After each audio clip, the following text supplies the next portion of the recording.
Today the bill for the enemy properties amendment has been introduced and we are discussing on it. In the beginning only I heartily welcome and support this bill. For the very reason this was to be brought long back, but we went on issuing the ordinances on it. The Honorable President of India has also expressed his resentment on ordinances. You know how many times we are going to introduce ordinances on it, yes. And therefore now the bill has come, which was very essential. I was listening to Salimji, and while listening to him I said, I don't understand. He said, are we working as a tit for tat? The Pakistani has done something and we are also reciprocating the same path. It's not true, sir. On the contrary, we are very generous on it.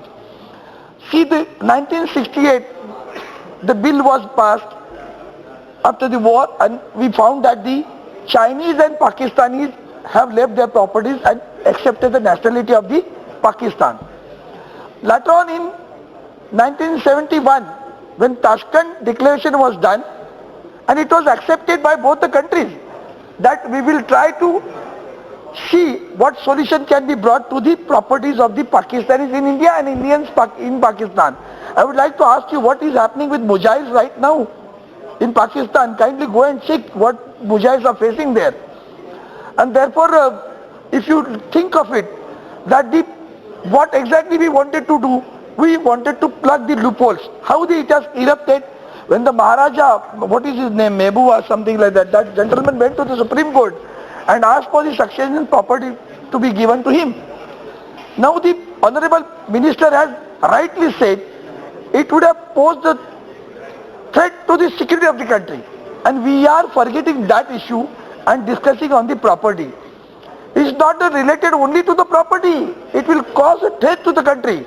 And number of successions which are, malafidly have been brought to the notice of the court, and that I am a successor, I am a grandson, I have a firm, I have everything over here, and therefore to prevent this, the bill has been passed. The central government has formed the CAP, yeah, custodian of enemy's property. Now that enemy's property is already been identified, which is nearly around more than 1 lakh crore. And that property, if a custodian is not able to protect it because of the flaws in the laws, and the people were coming, they were falsely bringing the cases into the court and saying that I am the successor of so and so property, I am now citizen of India. That is another flaw in that law. Now because of this provision that has been plugged up, and it is nicely been drafted by the government, I would support while saying that this act will plug the loopholes in the act to ensure that the enemy properties that have been vested in the custodian remains, so that they do not divert back to the enemy subject or enemy firms. That was the best provision has been made, because they should not get any way out of it. And therefore I welcome this bill. I say that while doing so I request the government, yes, all those cases which are in the lower court, yes, now they will not have any jurisdiction to go to the lower court.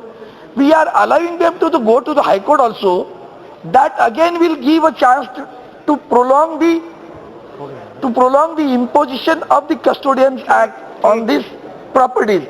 Therefore we have to think of that also. Let us, as we do it in the acquisition of a land, so likewise we should do acquisition of these properties and bring it to the government properties, give it to the custodian. I sometimes feel, why not do something for Jammu Kashmir also? Whether it is in India, still some law has to be framed. Those pandits which have been thrown out of the Kashmir, something has to be brought, so that the Kashmir pandits can go again back to Kashmir, and their land also can be given to them. That also should be thought of it. I once again welcome the bill, support it wholeheartedly by our party. Thank you so much.